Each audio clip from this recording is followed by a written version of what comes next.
One question I often hear from customers is, I wrote a sequence to measure my devices.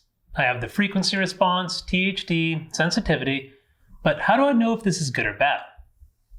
We have statistics tools inside SoundCheck that can make this determination a lot easier. It's important to remember that measurement targets are completely different depending on the device. For example, the acceptable level of distortion in a high-end pair of Bluetooth headphones would be completely different than a cheap USB headset made for online meetings. A great place to start is picking out 5 units that are subjectively good devices. We can measure these units in SoundCheck, use statistics to help us generate limits, then compare other devices to this. Let's look at a standard headphone test sequence. Right now, it's configured to just run one test, but by adding in a statistics step to the end of the sequence, I can run this test as many times as I like and average all of those different units. The statistics step has many different features, but let's look at mean and standard deviation. Mean takes the average point of the selected curve or value for every run.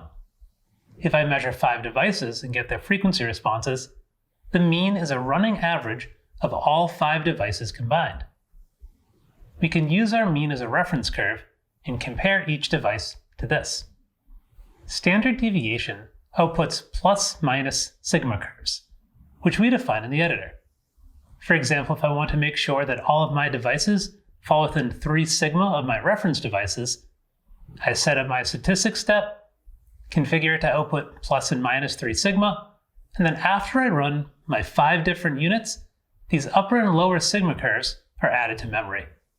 I can then use these as the upper and lower limits in my test sequence and pass a device if it falls within this range, or fail it if it's outside the range.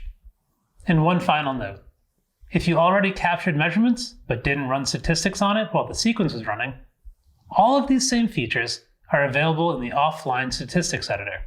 Just open up your curves from your good units in the memory list, and you can run statistics directly through the offline menu. With offline statistics, you can calculate the best fit to average and worst fit to average curves by finding which unit comes closest to, or furthest away, from the average curve. Best fit to average can be used to find a reference or golden unit. This can be used as a sanity check when things go wrong in the production line and for developing limit curves. Some manufacturers prefer this approach because the factory environment, such as temperature or humidity, can vary from day to day and affect devices' measurement performance. By measuring the golden unit before measuring newly manufactured devices, the limits can be updated relative to the golden unit under the current conditions. Worst fit to average can be used to find outliers or bad units that you don't want to use in your statistical calculations when developing limits.